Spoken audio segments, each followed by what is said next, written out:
Welcome back to Nerf Diagnostic and Repair, the show where I repair blasters sent in by you guys.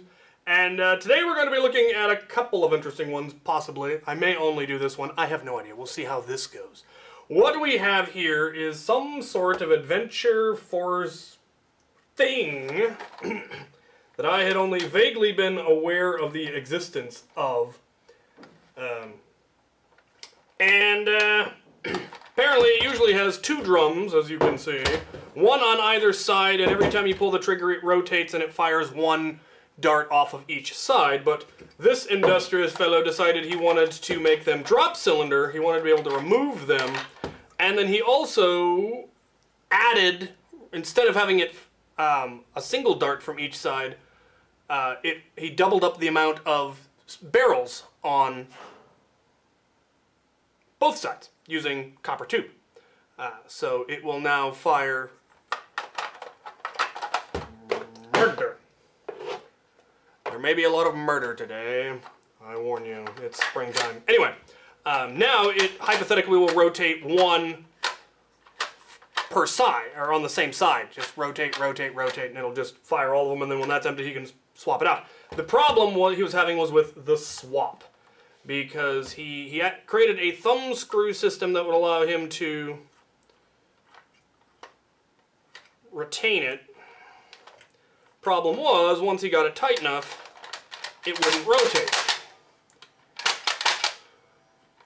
And if it was loose enough, then it didn't rotate regularly.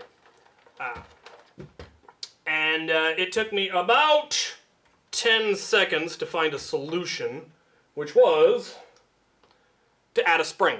I don't know if you can see that. I added a spring to this, and when you tighten it down to the right level, and that's where it gets tricky,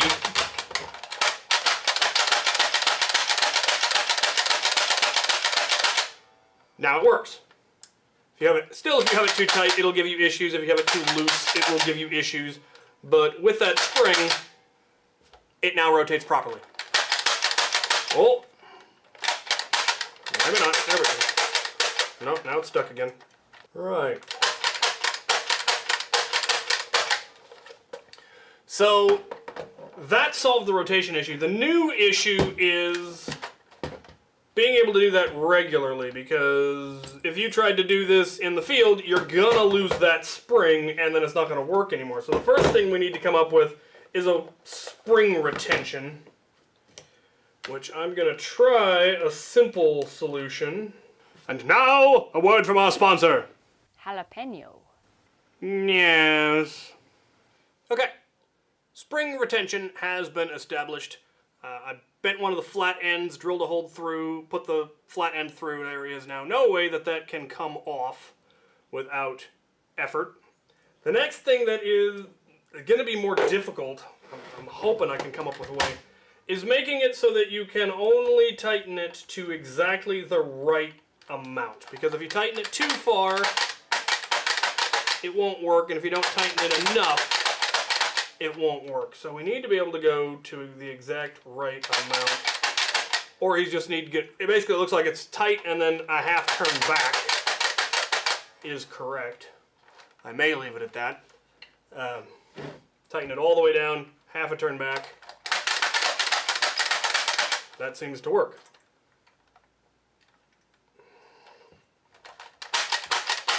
But I'd like something a little bit more regular. Aha! I think I've solved it. Let's see if we can swap cylinders and have it still work as smoothly.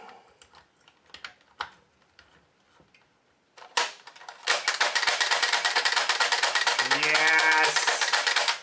All right.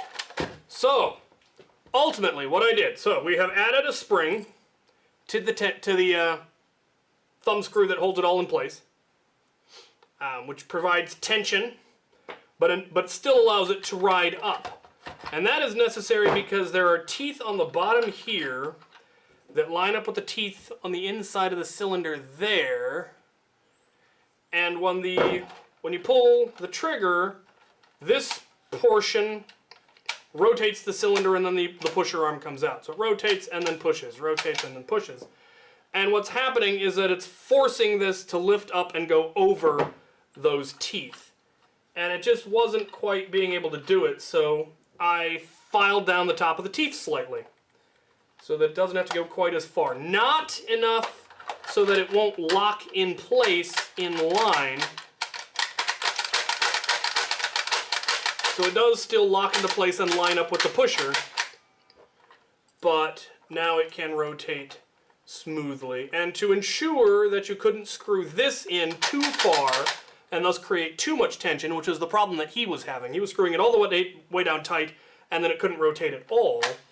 I put a screw in the back that allows you to adjust how far down this can go. And now,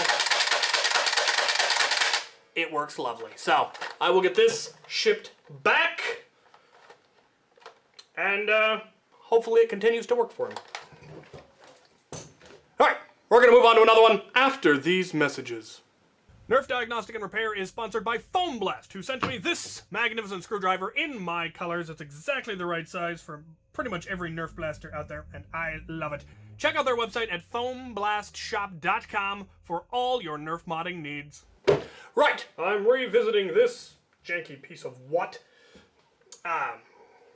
Previously I took a look at it and it was an absolute mess, but it's a simple enough.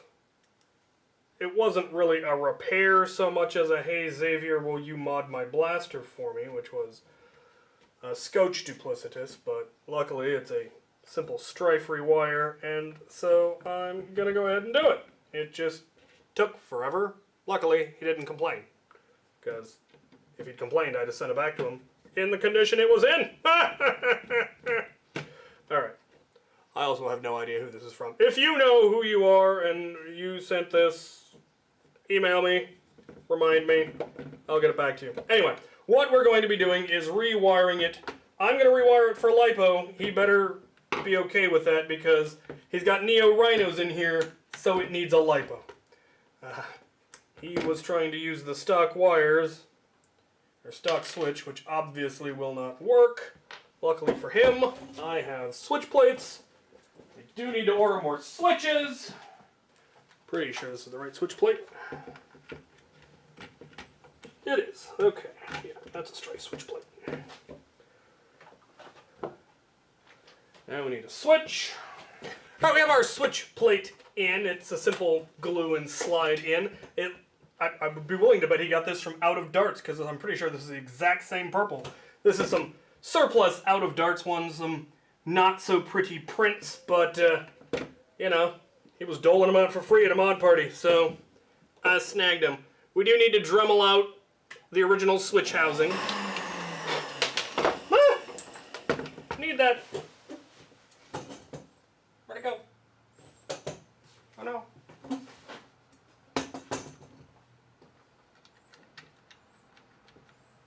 I lost the mag release. Loot! Loot has arrived.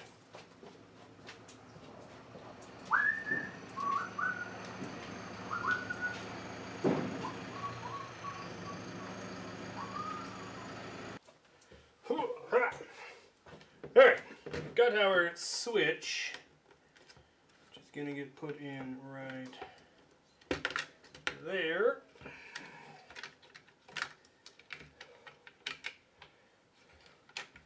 Do hope this guy has the rest of the screws that went with this, because it didn't come with them. And there's a couple of important ones that are conspicuously AWOL. Okay, we need to bend this a little bit.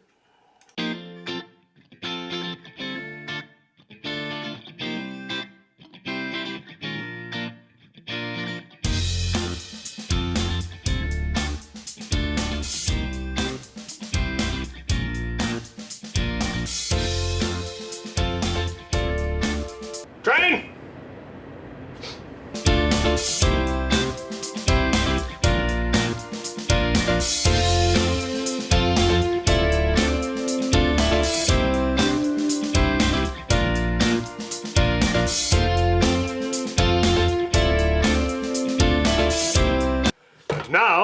word from our sponsor. Squeegee. Huh. While I'm in here, I'm going to go ahead and take the opportunity to once again go over the wiring of a Strife. Since there are probably some of you who are new to this channel and haven't seen this the dozen times I've done it. Coming off of our battery, we have negative, which is the black wire, which just comes straight to the negative side of our flywheel assembly. Very simple and straightforward. Positive, the red wire, comes off and goes to the normally open on our rev switch, and then we go from the COM on the rev switch to the positive on the flywheel assembly. And that is all there is to it. It is a very, very simple wiring. Alright, we're going to plug a LiPo in and make sure everything is skookum.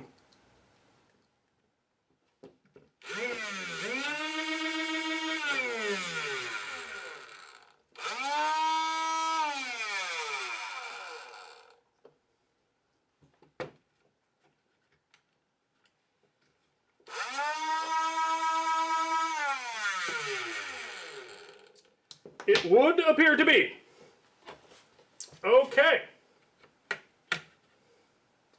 Now I just need to figure out where mag release part wandered off to when it fell.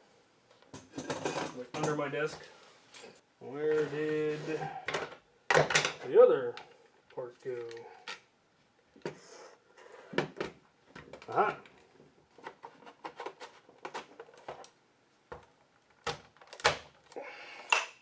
There we go.